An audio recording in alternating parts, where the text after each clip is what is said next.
Bonjour, bienvenue dans ce point bourse du 28 mars 2025. Alors aujourd'hui encore, la plupart des marchés sont rouges, hein. On a toujours les problèmes de baisse de croissance américaine et de taxes douanières, hein, de Trump. Et aujourd'hui, on avait surtout un chiffre que la bourse et les marchés attendaient. C'était un chiffre sur l'inflation américaine et il est revenu plutôt mauvais. On va le revoir un peu en détail. Et ça explique donc la continuation de la baisse de la plupart des marchés qui étaient, on le voit, hein, ici sur le Standard & Poor's, sur ses plus hauts historiques ces dernières semaines. Donc la petite consolidation, elle est plutôt logique. Elle est amplifiée par des plus hauts et puis par des chiffres de ralentissement. Et la politique de Trump aussi, qui vise à ralentir l'économie et à ralentir l'inflation, ce qui pour l'instant est pas flagrant, mais ça met forcément du temps et il y a souvent des petits rebonds, hein. C'est ce qu'on va voir tout à l'heure en graphe. Alors comme d'habitude, avant de commencer, je rappelle que les informations et analyses données sur cette chaîne sont données à titre indicatif et ne peuvent pas être considérées comme un conseil en investissement. L'investissement boursier est risqué et vous êtes responsable de tous les investissements que vous faites. Alors là, on a les chiffres sur les PCE Core, hein. PCE Core, c'est l'indice des prix à la consommation des ménages. Hors élément volatile, hein, c'est le corps. Ça nous montre en gros, hein, l'inflation, la charge d'inflation qui existe sur les ménages américains, qu'on a eu, hein, depuis post-Covid où c'était monté énormément, puis redescendu et on espérait revenir à peu près autour des 2%, voire moins. Et on a du mal parce que l'économie américaine était quand même relativement résiliente. Alors là, depuis en gros le début de l'année, hein, plus ou moins, fin d'année 2024, début 2025, on a un ralentissement de l'économie américaine. Donc ce qu'on espère forcément, c'est qu'on ait également un ralentissement et une baisse de l'inflation, ce qui est logique.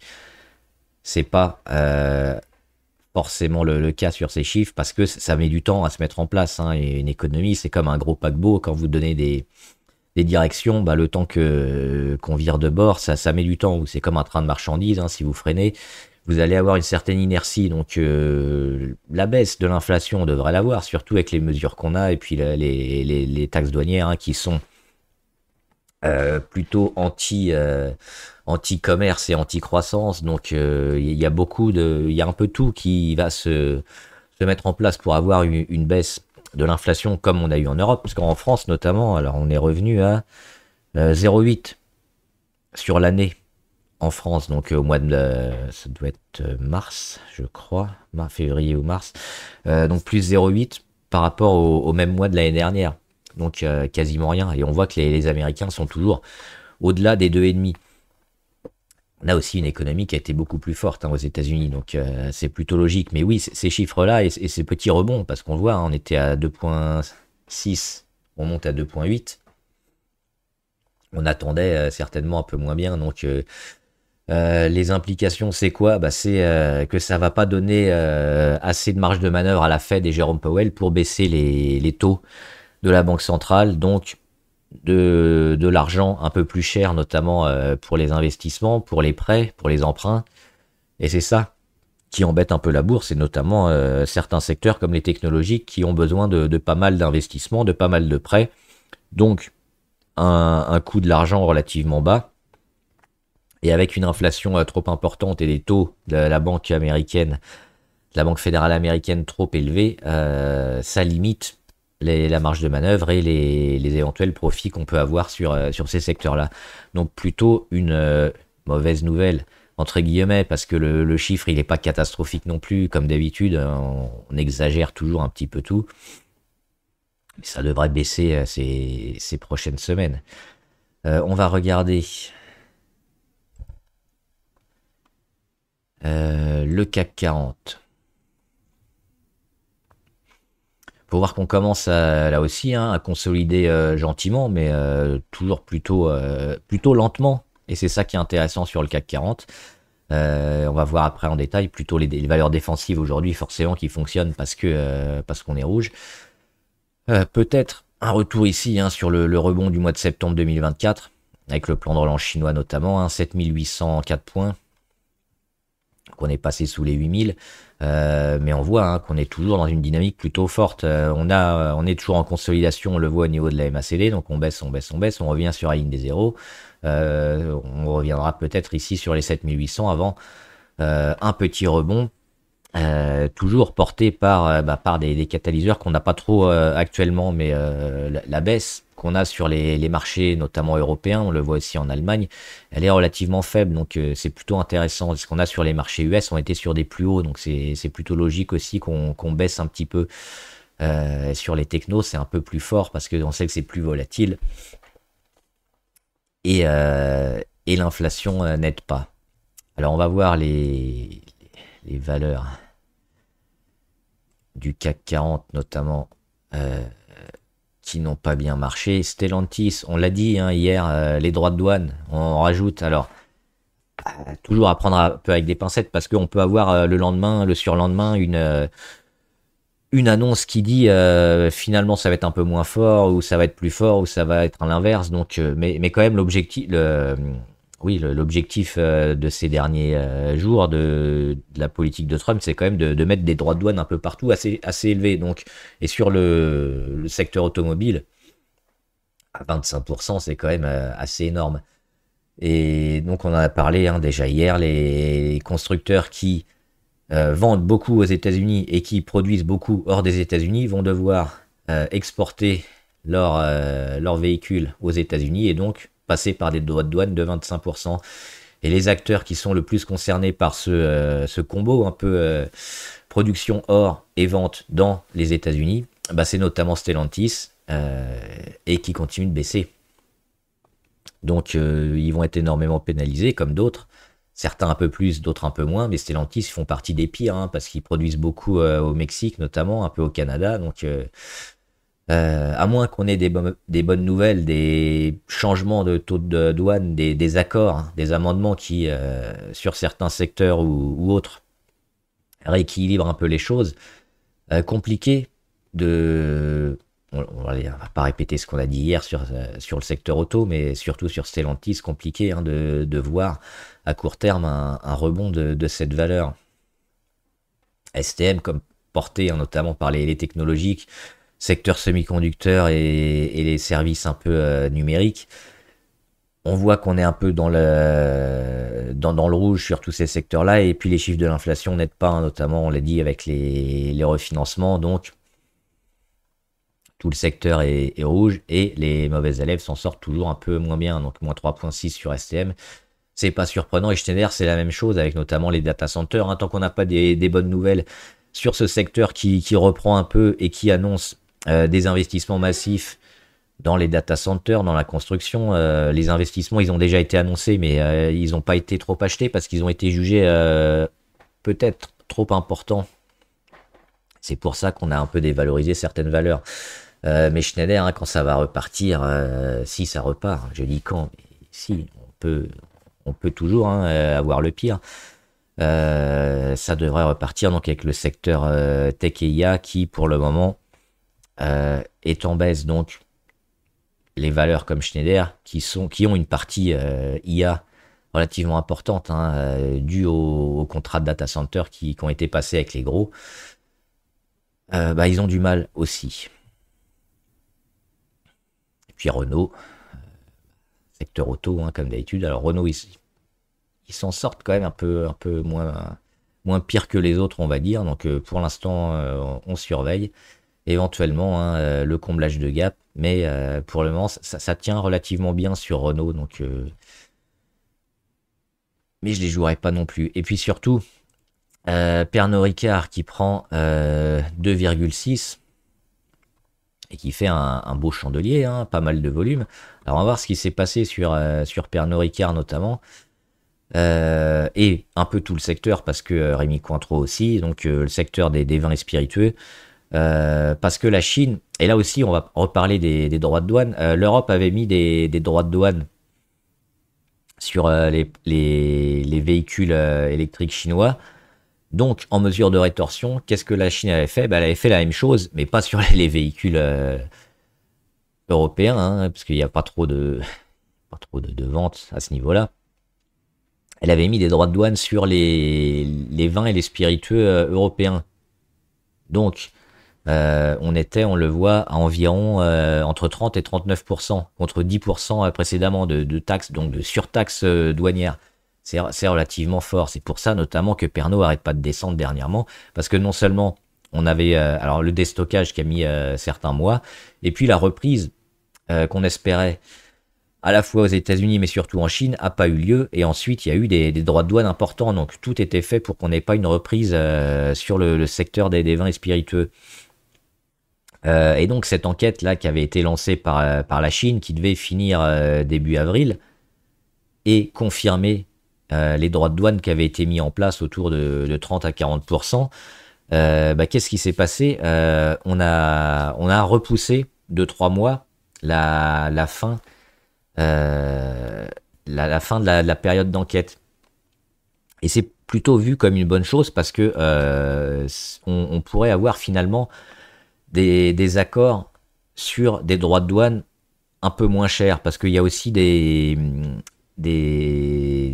taxes qui vont être payées rétroactivement, c'est-à-dire que toute cette période où il y a une enquête et il y a des ventes qui se font avec des taxes, les producteurs de Pernod Ricard, Hennessy, Rémy Cointreau, etc., s'acquittent d'une surtaxe actuellement. Et si on clôturait un peu l'enquête, on aurait probablement toutes ces surtaxes qui allaient être définitivement payées. Or là, on va peut-être un peu négocier entre les deux parties, c'est-à-dire qu'on va avoir peut-être dans le futur des taxes douanières qui vont être un peu moins chères que les 30 à 40%, ce qui est quand même un peu énorme. Et on pourrait aussi récupérer éventuellement une partie de ce qui avait été payé ces derniers mois, voire cette dernière année, parce que je crois que ça fait quasiment un an qu'on est là-dessus, par les producteurs et les exportateurs de vin. Donc plutôt une bonne nouvelle. Alors ça doit être confirmé, hein, parce qu'on a 3 mois maintenant en gros pour la nouvelle période.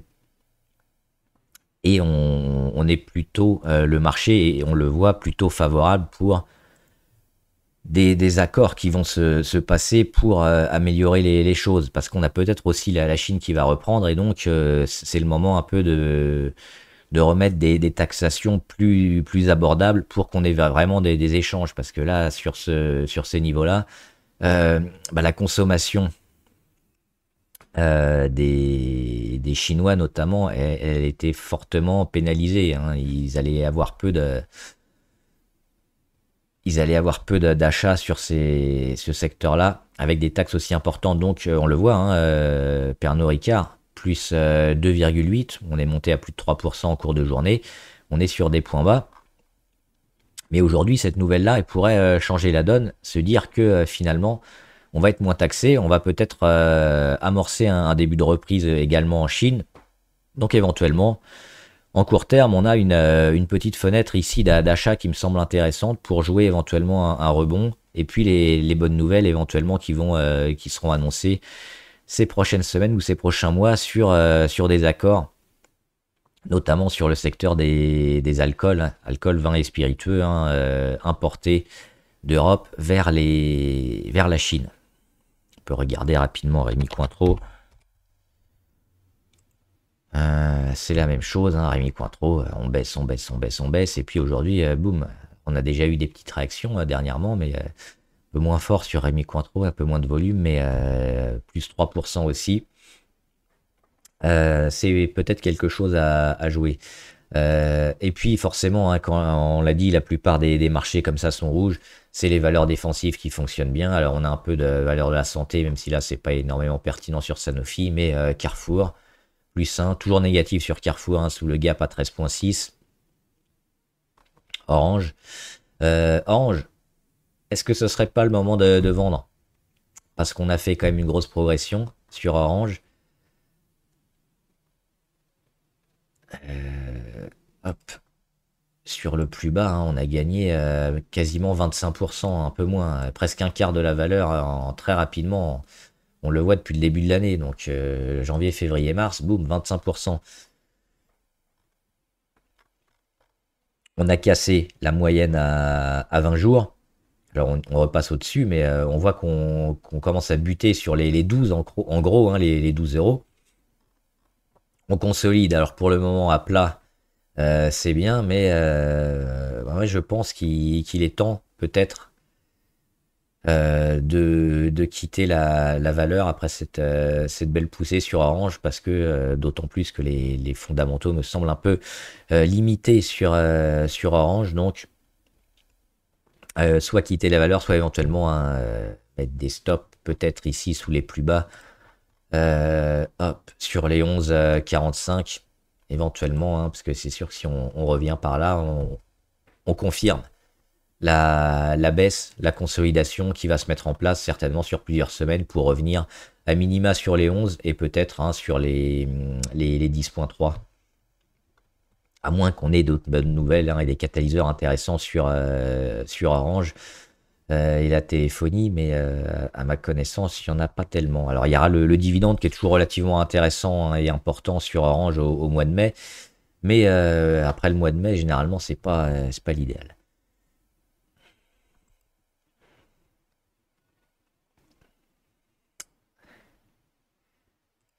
Et on va regarder quelques valeurs américaines. Alors ABV, ça fait un moment qu'on ne l'a pas vu. On avait parlé hein, après le gap plutôt acheteur, forcément. Là, c'était un gap de résultats qui avait été annoncé moyen donc sur un médicament. Derrière, on repart. Donc ce gap-là, il n'existe plus. On est allé taper des nouveaux plus hauts. 218 et puis on commence gentiment à consolider, mais là aussi hein, c'est toujours une valeur plutôt favorable et intéressante sur le long terme. Ce qu'il faut pour ABV, c'est un placement court terme plutôt intéressant. Donc une fenêtre, on l'avait ici sur le gap, on en aura bientôt une, probablement au mois d'avril. Donc attendre la fin de la conso, mais c'est toujours une valeur très, très forte, hein, plutôt favorable, avec des fondamentaux intéressants. Une grosse valeur santé qui est plutôt bien gérée, qui sort des traitements et des médicaments relativement chers et sur lequel il gagne pas mal. Donc oui, c'est une valeur intéressante hein, aux États-Unis. Là, on est en consolidation, on le voit sur le prix, sur la MACD, donc on attendra la fin. Le comblage de gap, on verra, peut-être pas. Ce serait un peu négatif parce que ça nous ferait revenir quand même sous toutes les moyennes. Mais on a déjà vu pire. Donc probablement attendre hein, si on n'est pas dessus pour un investissement long terme au mois d'avril ou au mois de mai. Et puis l'or qui est toujours sur les plus hauts. Harmony Gold qui continue de progresser. Hein, c'est une des plus intéressantes. On a parlé souvent sur l'or. On a cassé encore les 12,3. On est sur des plus hauts historiques là sur Harmony. Non, pas historiques. Les plus hauts ces dernières années, mais on est les plus hauts déjà. Hein. 2011, 2006, 2003. Donc elle va peut-être retrouver ses plus hauts historiques avec un cours de l'or qui est au plus haut, hein, au-delà des 3000 $ l'once. Là aussi, on avait des périodes d'achat intéressantes, notamment hein, sur un support ou sur moyenne à 200. Maintenant, forcément, pas le meilleur moment pour rentrer, mais si on est dessus, il n'y a pas trop de raison de quitter, vu que l'or va toujours plutôt bien et qu'on n'a pas de changement au niveau géopolitique et au niveau de l'or, pour voir une baisse du métal. Donc, plutôt privilégier quand même les minières qui performent et qui surperforment par rapport aux autres, comme Harmony Gold. Et on le voit que la plupart hein, des autres valeurs américaines ont pas mal de mal. Le Bitcoin qui c'est toujours un peu volatile, MicroStrategy qui a un peu de mal, rien de catastrophique, plutôt, surtout que le Bitcoin, mais on va aller le voir. Moi j'aime bien la configuration.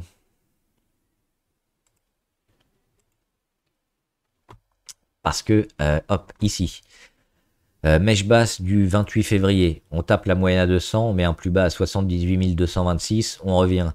Derrière, on joue la moyenne à 200, on la travaille, on revient sur les 78 226, racheter le 10 mars, racheter le 11 mars, on joue la moyenne à 200 et puis on continue, hein, on le voit depuis le 9 mars, on est quasiment tous les jours dessus sur la moyenne à 200 qui est toujours légèrement ascendante. On va dézoomer. Ce qu'on voit, c'est qu'on est quand même en consolidation. On n'est pas rentré en dégradation parce qu'on est toujours sur la moyenne à 200 qui est ascendante. On attend quoi? On attend la cassure relativement forte de ce niveau-là. À la fois, ici, elle pourrait arriver ici, autour du 5 avril, 5-6 avril, cassure du support à 88 760 et puis cassure de l'oblique sur les plus hauts. Ce serait une zone intéressante, donc toujours avec probablement un gros chandelier, parce que quand le Bitcoin casse et le Bitcoin accélère, on le voit, c'est souvent, boum, un gros chandelier, comme ça avait été le cas le 6 novembre. Il y avait l'élection, mais on en a eu quelques-uns après, le 11 novembre, où des gros achats, c'est toujours 4-8% minimum.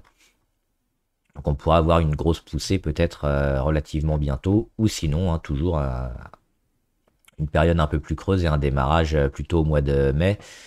Mais on voit quand même la force des rachats sur la moyenne à 200 sur le Bitcoin. Donc pour moi, c'est toujours plutôt un moment intéressant à acheter en ce moment. Et depuis ici, depuis le 28 février, on est sur des points bas qui semblent pas lâcher sur les cryptos. Donc plutôt intéressant. On va revenir sur MicroStrategy. Donc là, une petite baisse, mais on le voit, on a cassé l'oblique, on a rebondi aussi sur la moyenne à 200. Ils achètent énormément, ils font toujours beaucoup d'achats, ils empruntent, ils font des obligations pour acheter du Bitcoin. Donc ils ont une quantité de Bitcoin hallucinante. J'ai plus en tête le pourcentage de Bitcoin qu'ils possèdent, mais c'est quelque chose d'énorme. Et donc, forcément, le jour où le Bitcoin va exploser, MicroStrategy va exploser également. Donc là, depuis fin février, début mars, ça me semble plutôt favorable aussi pour investir sur MicroStrategy.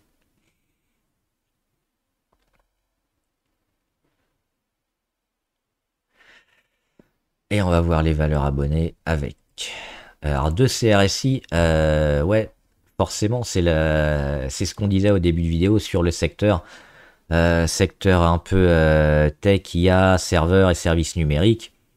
On est en baisse dernièrement, on est en consolidation. On a eu un peu le problème DeepSeek, on a le problème de l'inflation avec l'argent qui devient trop cher parce qu'on n'a pas de refinancement possible à des taux plus bas qu'actuellement. Alors je crois qu'on est à 4,50 sur la Fed, donc c'est un peu élevé. Et ça remet un peu à plus tard éventuellement certains contrats, mais les chiffres qui sont sortis de CRSI étaient vraiment très bons. Donc, alors comme souvent, plutôt vendu. Est-ce qu'il faut, on le voit ici, on était autour des 4,6, on vend sur les 4,48, donc acheté, vendu, finalement on fait un gros chandelier avec une grosse mèche haute et grosse mèche basse. Aujourd'hui, on vend. Pourquoi? Parce qu'il y a eu une dégradation d'analystes. Mais les chiffres étaient vraiment très bons. Les perspectives aussi pour cette année et l'année prochaine, mais surtout cette année, sont encore super importantes et une accélération, notamment du chiffre d'affaires, qui est en train d'exploser pour deux CRSI. Et pour moi, on est toujours dans une configuration super favorable qui s'achète parce que depuis qu'on a cassé ici autour du mois d'octobre et qu'on est sur les 4 en gros, on travaille la zone des 4, un peu au-dessus, un peu en dessous, les démarrages, on revient tester les plus hauts, on met même des plus hauts parce qu'on a dépassé les 5,16, on est allé sur les, je ne l'ai pas noté, on est allé sur les 5,43. C'est racheté toujours sur cette zone là avec toutes les moyennes, on met des plus hauts mais c'est racheté, et là mois de mars c'est racheté, là on y revient, dégradation d'analyse, donc forcément tout le monde qui vend un peu, mais moi ça reste quand même super favorable côté fondamental, côté technique aussi. Alors une dégradation d'analyse c'est toujours à court terme négatif. Ils n'ont pas toujours raison, heureusement ou malheureusement, ça dépend comment on le voit. Donc moi je suis dessus, je suis plutôt toujours favorable pour une continuation de la hausse, mais qui sera certainement en relation et en rapport avec tout le secteur. Parce que c'est difficile d'être un peu à contre-secteur, d'avoir tout un secteur qui baisse et puis une valeur qui est, malgré le fait qu'elle ait des bons chiffres, qui monte. Généralement, ça n'arrive pas. Donc ce qu'il faut attendre, c'est une reprise générale. Et là, on aura certainement les bons, les leaders, ceux qui ont les meilleurs chiffres, qui vont surperformer. Et je pense que de ces RSI, avec les chiffres qu'elle a montrés, elle a démontré qu'elle pouvait faire partie, alors pas leader en termes quantité évidemment, mais en termes de qualité, en termes d'amélioration, en termes de marge, elle a la capacité à surperformer une dynamique qui va se mettre en place quand elle se mettra en place. Elle n'est pas en place actuellement parce qu'on est sur le numérique, sur la tech, on est sur des dégradations presque. On attend un peu mieux, mais quand ça repartira, je pense que de CRSI repartira fort et on voit que finalement les ventes, elles sont quand même souvent rachetées hein, sur les 4. Alors là, on revient sur les 4. Il y aura peut-être de la panique pour aller sur les 3.5. Mais pour moi, je suis toujours favorable et acheteur sur cette valeur-là. Accor, pas grand-chose de nouveau sur Accor. On a toujours la petite consolidation qui se met en place. On avait noté ça hein, dans l'ellipse. On y est aujourd'hui. On retrouve la moyenne à 200 qui arrive. On est bien en territoire négatif hein, sur la MACD, donc c'est pas mal. On attend éventuellement une petite inversion de tendance et puis un histo vert pour amorcer un rebond. Et ce rebond, s'il se valide, hein, on repartira au-delà des 44,6 et surtout au-delà de l'oblique ici pour confirmer la tendance. Peut-être le moment d'acheter. Peut-être la semaine prochaine, si on a cette réaction dans l'ellipse et ce début de rebond. Alors, ça peut faire ça. Hein, hop. C'est une idée. Ça peut aussi faire la même chose et puis avoir un peu plus de mal. Et repartir un peu après ou pas. Mais c'est quelque chose qu'on peut observer, notamment, c'est la force du rebond, la force des chandeliers, la force des volumes, la dynamique. Plus elle est importante, plus les signaux vont être favorables. C'est-à-dire que si vous tergiversez un peu, ça risque de mettre du temps. Si c'est boum, plus 3%, bien vert, et puis le lendemain c'est la même chose, et avec des volumes, vous avez des signaux qui vous disent oui, c'est le rebond qu'on attendait et ça va se faire.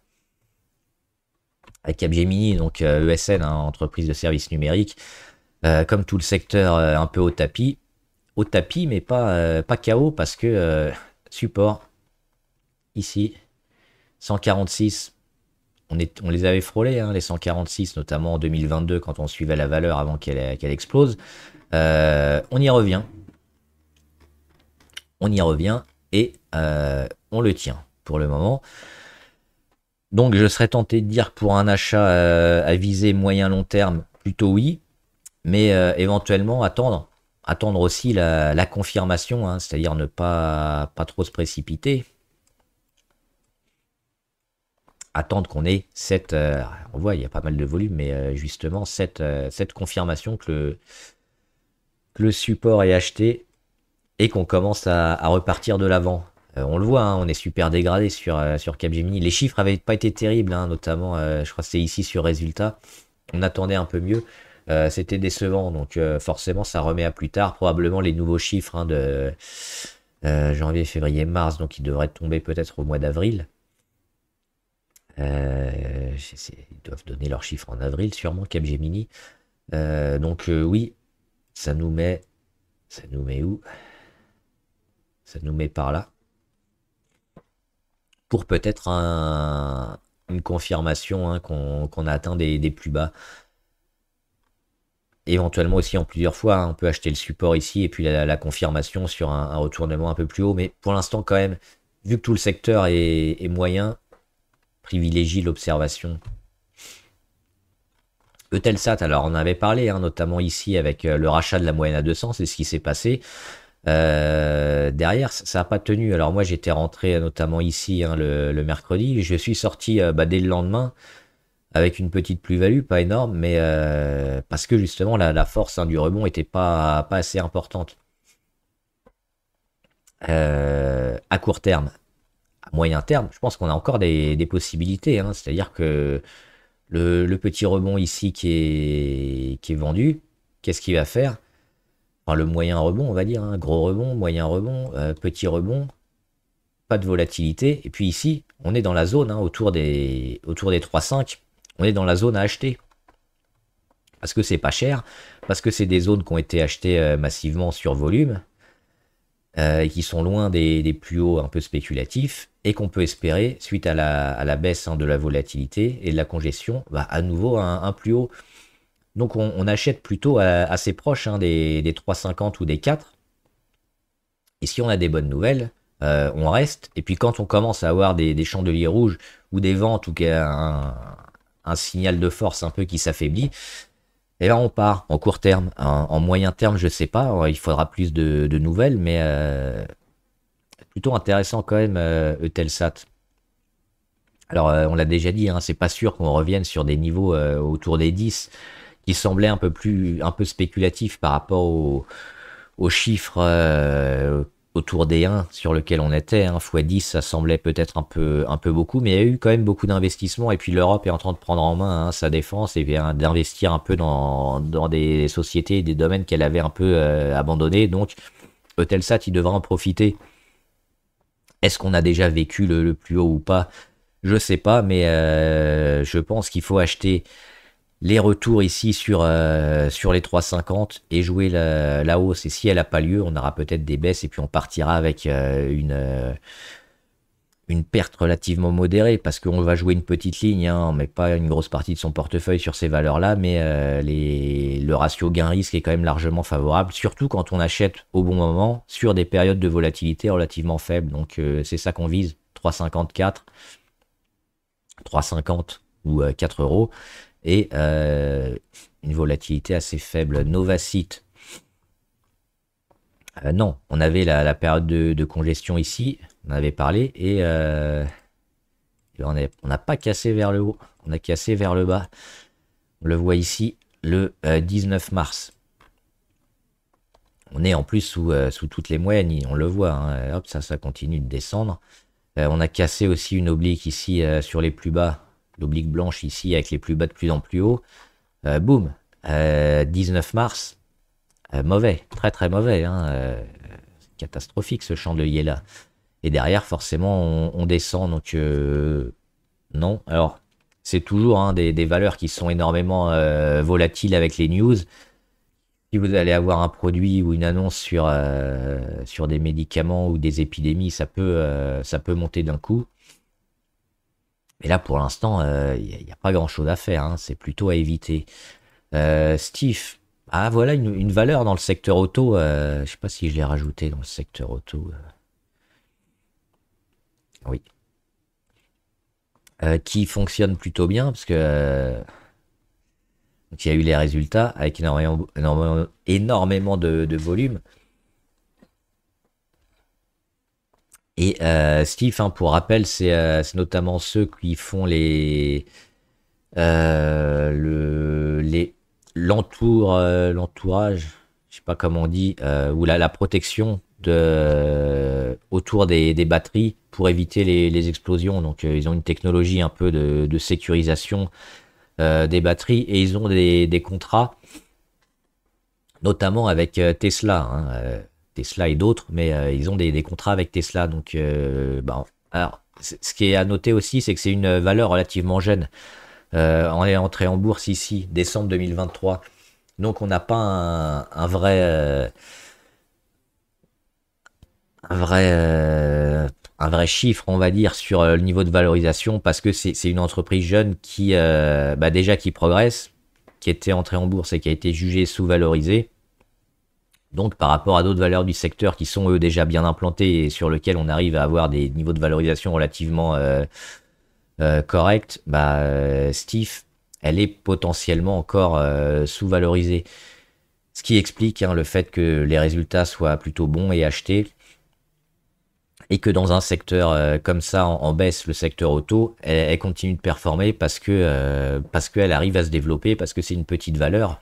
On le voit, hein, on tourne à quoi 10 000 titres échangés à 30 euros. Ça fait quoi 30 000, 300 000.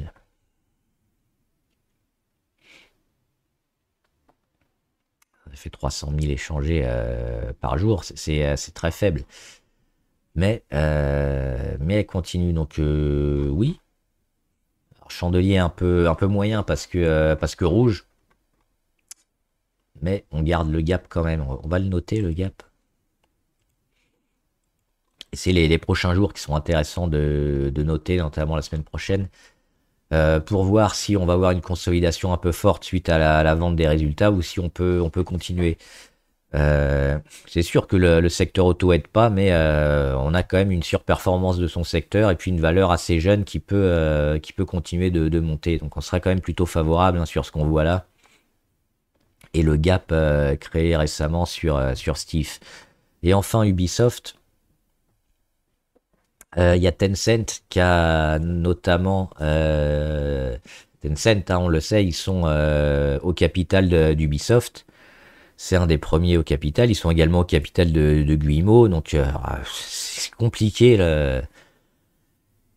le système un peu d'Ubisoft, entre les holdings, les diverses sociétés qu'ils ont. Et donc la participation de Tencent. Ils veulent toujours continuer de garder un peu leur entreprise, évidemment. Mais l'OPA prend encore un coup dans le nez parce que Tencent, ils ont fait quoi? Ils ont injecté, alors je crois que c'est un peu plus d'1 milliard d'euros dans une filiale d'Ubisoft qu'ils viennent de créer. Donc ils ont créé à deux, hein, Ubisoft et Tencent, une filiale. Tencent a mis plus d'1 milliard. Tencent aura environ 25% de la filiale. Ubisoft 75%, et c'est une filiale qui gère notamment les 3 gros succès d'Ubisoft, à savoir Assassin's Creed, Far Cry et le dernier Assassin's Creed, Far Cry et alors c'est pas Splinter Cell, c'est un jeu comme ça, c'est Tom Clancy, ça va me revenir. Rainbow Six, voilà. Et Rainbow Six, donc c'est les 3 valeurs d'Ubisoft qui gagnent le plus d'argent, qui seront dans cette filiale. Donc Tencent joue peut-être un peu l'avenir et surtout la continuation de la hausse de ces valeurs-là. Mais il n'y aura pas probablement de retrait de la cote et d'achat d'Ubisoft même, hein, d'autant qu'elle sera qu'à 25%. Donc pour les actionnaires, c'est toujours moyen parce qu'on sent qu'il y a des phénomènes un peu de holding, de prise de participation croisée d'un coup l'un, un coup l'autre. Et généralement, c'est pas très bon signe. Donc moi, en tant qu'investisseur, quand je vois comme ça une complexification, hein, du système, ça me rassure pas. Donc j'ai pas l'impression qu'Ubisoft ils vont performer énormément ces prochains temps, même si le jeu performe. Et je suis pas sûr que les actionnaires, que ce soit les minoritaires ou autres, retrouvent à terme un cours important qui leur permette de gagner. Au contraire, des montages financiers qu'ils sont en train de faire justement avec les filiales. Et qui est-ce qui va être gagnant, hein, sur ces filiales? Ce sera certainement Ubisoft, ce sera certainement Tencent, ce sera éventuellement les frères Guillemot avec d'autres actions émises ou d'autres parts d'actions émises nouvelles. Ou autre, hein, il y a plein de montages financiers à faire pour être gagnant et ne pas partager notamment avec les actionnaires minoritaires et que ça se retrouve sur le cours. Donc pour moi, Ubisoft, ils continuent leur système un peu où ils gardent le contrôle de leur entreprise. Ils continuent, eux, de plus ou moins gagner de l'argent, mais l'entreprise et le cours de bourse continuent de baisser. Donc c'est pas intéressant, je pense, de s'investir sur cette valeur-là. On le voit, hein, aujourd'hui sur l'annonce, ça a été acheté avec un gros gap haussier. Plus 9%, même plus 12%. On va tester la moyenne à 200 et puis tout est vendu dans la journée.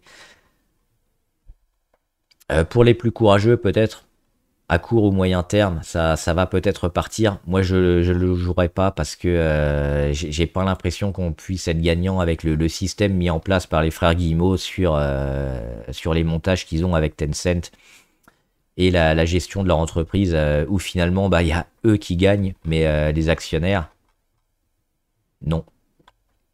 Voilà, j'espère que la vidéo vous a aidé. N'hésitez pas à me dire ce que vous en pensez dans les commentaires. Si vous avez des questions, si vous voulez qu'on analyse, hein, les valeurs que vous suivez, les secteurs éventuellement, on en discutera. Bon trade, à plus.